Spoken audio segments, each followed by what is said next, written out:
Le CES 2023 vient de se terminer très récemment et Asus ont annoncé le ROG Azoth. Donc c'est un nouveau clavier qui est orienté custom, donc il est ici, il est juste à côté de moi.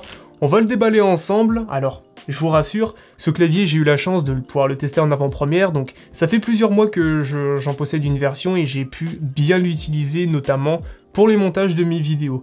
J'ai aussi testé du gaming, mais principalement pour du montage vidéo. Alors pourquoi est-ce que j'ai utilisé ce clavier pour le montage vidéo? En fait j'aurais pu utiliser mon clavier de base en fait, mais j'avais la flemme de switcher entre le clavier de mon PC de jeu et celui du montage, puisque celui-ci possède une version Bluetooth, et je vais y revenir un petit peu après justement sur les fonctionnalités de celui-ci dans le Bluetooth, mais je préférais justement, c'était plus polyvalent pour moi pour mon PC de montage. On va l'unboxer ensemble et on va découvrir tout ça. Alors sur ce clavier, il y a trois types de switch disponibles. Il y a les NX Red, les NX Blue et les Brown. Donc c'est les plus populaires, c'est notamment chez Cherry MX. Alors, on n'a pas de Cherry MX justement là-dessus, mais vraiment les switches qui sont propres à Asus. Ils ont voulu avoir leur propre switch, donc on va voir ça. On va voir si c'est équivalent ou quoi. Mais normalement, c'est l'équivalent.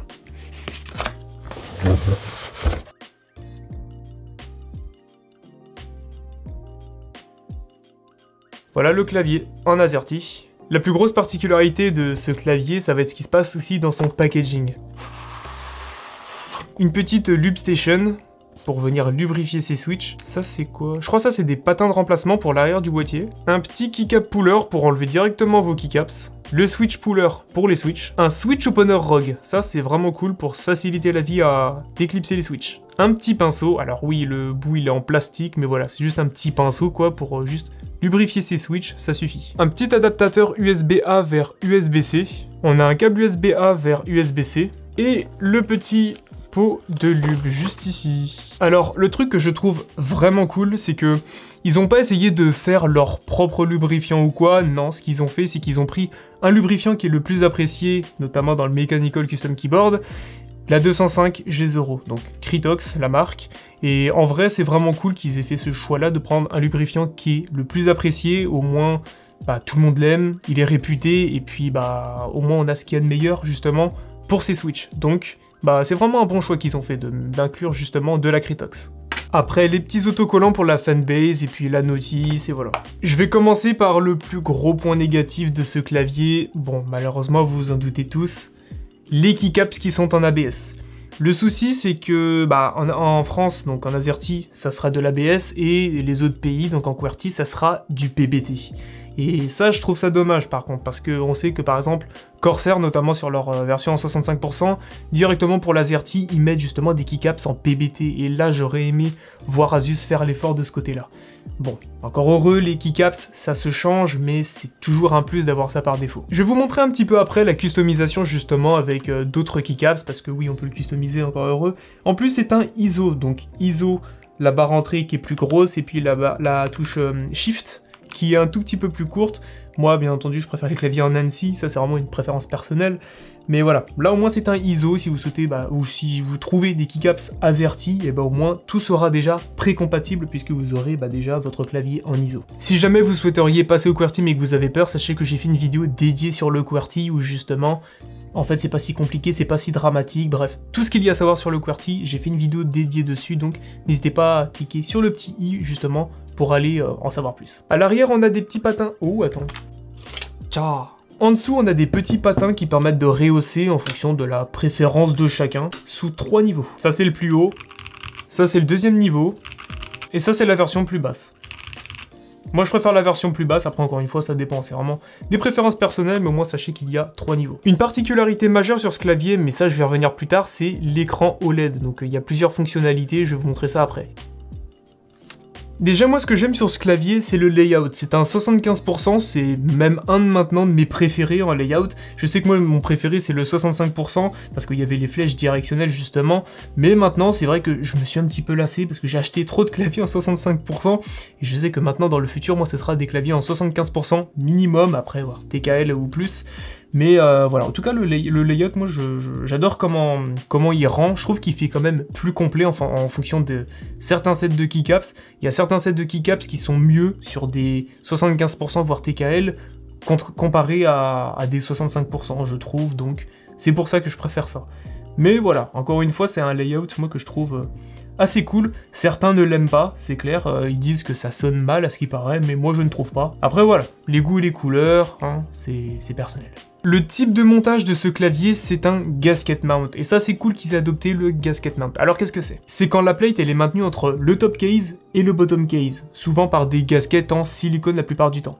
Mais c'est possible aussi qu'il soit tout autour du bottom case, comme sur le Iki notamment. Après, les gaskets, ils peuvent être en mousse également. C'est vrai que ce type de montage, c'est ce qui est de plus en plus populaire maintenant, c'est ce qui est de plus en plus apprécié par la communauté du Custom Mechanical Keyboard, et c'est vrai que maintenant, il est de plus en plus adopté, et c'est le plus polyvalent également. En tout cas, en top case, on a un bel alu anodisé en gris anthracite. À l'arrière, donc au bottom case, il est en plastique et Asus aurait voulu justement mettre un bottom en métal, mais le problème c'est que ce clavier possède du Bluetooth en 2,4 GHz, un récepteur en Bluetooth. Si tu mets que du métal dedans, ça va faire un effet cage de Faraday et donc ça aurait fait des interférences justement pour le gaming en fait. Donc niveau latence, c'était pas possible.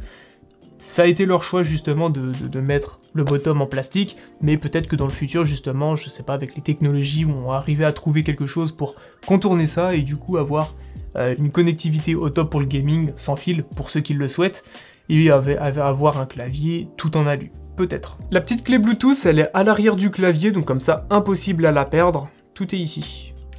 On va le démonter tout de suite pour voir comment il est fait à l'intérieur.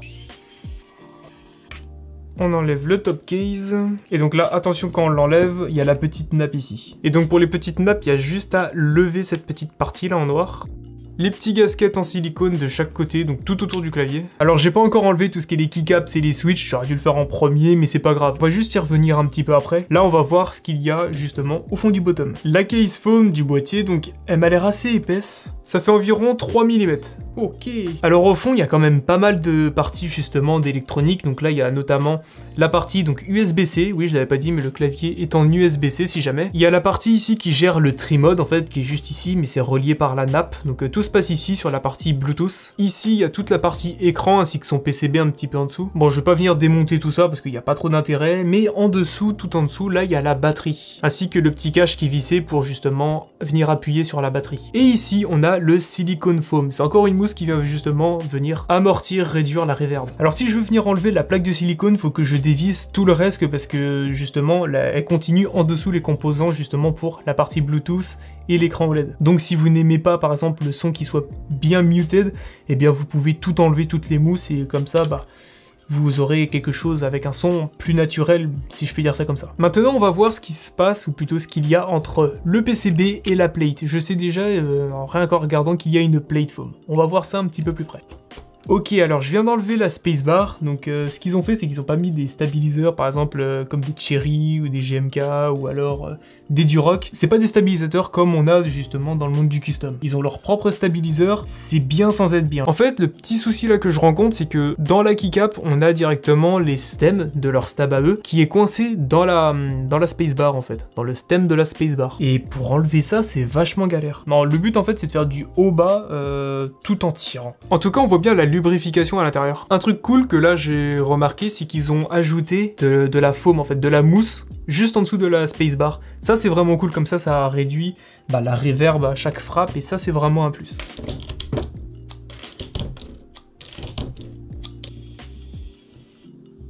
Voilà, la petite plate foam, la plate foam en silicone, avec les stabs qui sont directement sur la plate, donc ils sont en clip-in. Alors sur la partie hot swap, on peut voir des sockets, alors je pense pas que ce soit du Kills, dessus c'est marqué TTC. Je connais pas, donc après faut voir sur la fiabilité dans le temps.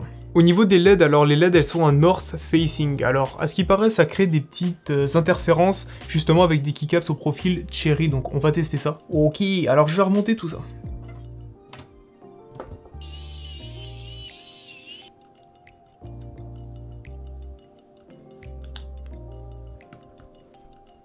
En tout cas, voilà comment fonctionne le gasket. On voit que c'est hyper mou quand on appuie. Bon, là, c'est forcé, évidemment, mais en tout cas, ça vous donne une idée. La top case. Vu démonté comme ça, en version barebone, là, c'est vraiment classe. Avec le logo Asus sur le PCB, ça rend pas mal. Eh, j'avais même pas fait gaffe. WASD. Ok. Ah, puis il y a même les autres, hein. Control, Win, puis les flèches et tout ça. Ok. Un truc que j'ai oublié de préciser, c'est que les Switch, elles sont déjà pré-lubed de base en fait. Elles sont pré-lubrifiées avec de l'huile. C'est pas directement avec de la graisse, mais avec de l'huile. Donc bien entendu, je vous invite quand même à lubrifier vous-même vos propres Switch, même si c'est déjà pré-lubrifié, ça sera toujours mieux fait en fait. Ok, alors maintenant je vais aller chercher mes keycaps en PBT. Ok, alors je vais mettre le set Demon Girl de MW, donc de Milky Way. C'est vraiment un set que je pense qu'il peut vraiment bien aller avec ce clavier, parce que il y a une teinte foncée, alors il n'est pas en noir, il est gris anthracite, donc on va voir comment ça va rendre. Donc Demon Girl, vous vous doutez bien, c'est sur le thème de Nezuko. Nezuko, coco. Ouais. En fait, ce qu'il faudra faire à chaque fois, c'est de mettre les stems directement sur la keycaps, c'est plus simple. Et je vais aller venir chercher la dernière keycap, la pièce maîtresse. Alors, je n'ai pas encore de keycap artisane à l'effigie de Nezuko, du moins pas encore, c'est vrai qu'il faudrait que j'en fasse une quand j'y pense, mais du coup, je vais mettre celle-ci. Anya. Je vais mettre celle d'Anya, donc celle-là, c'est une que j'ai fait moi-même, justement, avec de la clé. Il y a une vidéo qui arrive justement là-dessus. Moi, ma Anya, elle est bien carrée, on dirait qu'elle est plus en mode... Anya. Et voilà. Trop classe. Maria. On sent l'interférence.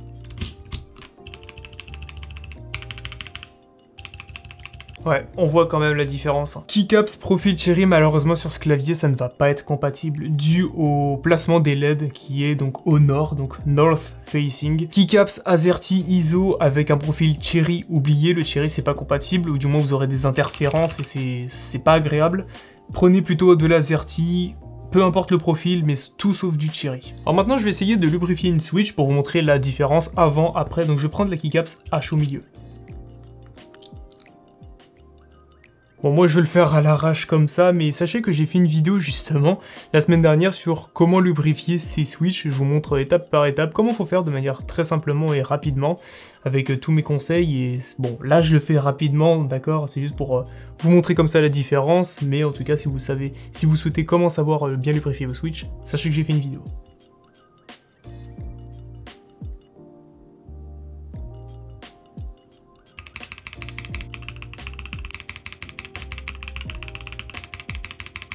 Lubrifiez vos Switch, c'est important. Je l'ai pas montré, mais sur la petite Lube Station, on peut en mettre un petit peu plus d'une dizaine, et en vrai, ça peut être cool, ça peut gagner un petit peu de temps. Et n'oubliez pas que si par mégarde, par exemple, vous en tuez une ou plusieurs, et bien vous avez 3 Switch de rechange. Alors pour les stems, en tout cas, j'ai aucun problème avec ce set de keycap. Je sais pas si c'est le set de base, en fait, qui est fourni en AZERTY, qui possède un stem trop serré, et du coup qui prend le stem quand on veut retirer la keycap.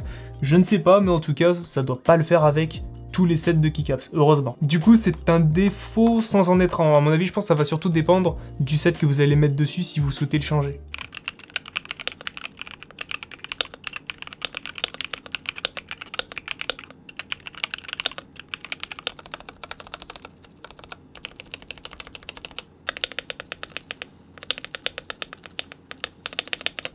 La particularité majeure de ce clavier, c'est son écran OLED de 2 pouces qui vous permet d'augmenter le volume, de le muter ou de le baisser. En appuyant sur le côté, vous pouvez passer à d'autres fonctions, comme le multimédia pour passer une musique par exemple. Régler l'intensité du RGB ou la couper temporairement. Réduire ou désactiver l'éclairage de l'écran pour économiser de la batterie par exemple. Gérer les différents styles de RGB directement depuis l'écran sans devoir passer par le logiciel Armoury Crate. Depuis le logiciel, vous pouvez régler une alerte quand votre clavier aura bientôt plus de batterie. Par défaut, c'est 20%. Le mode veille dès que vous n'utilisez pas le clavier pour économiser de la batterie. Vous pouvez même ajouter vos propres macros, par exemple Scroll Up, c'est le dessus, disons que c'est pour ouvrir Google Chrome. Au milieu, ouvrir un site. Et vers le bas pour écrire un texte. Parfait pour les jeux. Faut juste bien être sur customisation pour effectuer ces macros. Dans la partie OLED, on peut changer le preset d'animation de l'écran ou ajouter sa propre image ou un GIF. Et ça, c'est mon truc préféré sur ce clavier. Il y a des customs avec la même fonction, mais perso, j'ai jamais vu un clavier avec un écran aussi grand. Après, certes, il n'y a pas les couleurs, c'est sûr. Mais perso, ça me dérange pas. Vous pouvez créer une bannière custom avec différents styles, différentes polices, la taille et autres. Un mode musique pour afficher un spectrum avec ou sans le titre de la vidéo que vous regardez ou la musique que vous êtes en train d'écouter. Et les informations système pour afficher la température de votre pros ainsi que votre GPU ou d'autres informations système comme la date et l'heure, le voltage, la fréquence et le pourcentage d'utilisation. Et puis les options classiques que vous connaissez tous pour changer l'éclairage, la fonction d'une touche par défaut, etc.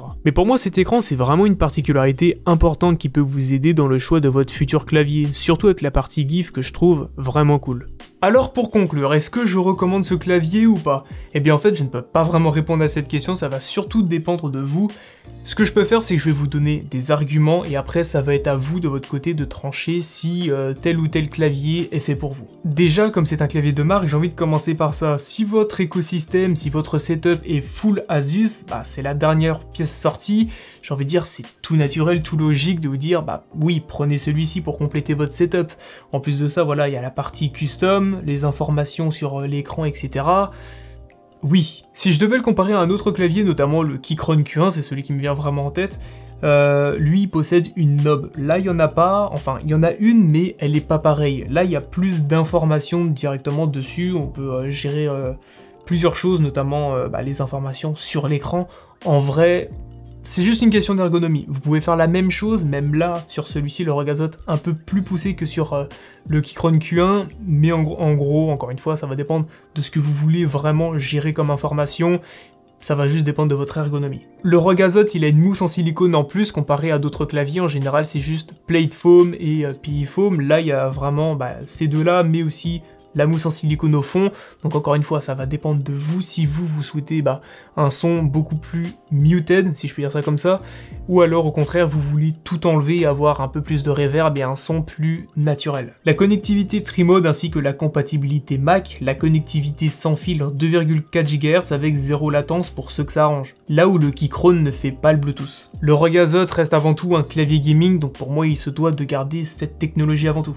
J'espère que cette review sur le Rogazot vous aura plu. La prochaine fois on verra comment lubrifier ces stabiliseurs de clavier, donc avec des modes aussi, mon avis là-dessus. On avait vu les switches, maintenant on va voir les stabs. Pour ne rien rater, vous savez ce qu'il vous reste à faire. En attendant, je vous remercie d'avoir regardé cette vidéo et on se retrouve très bientôt pour une prochaine.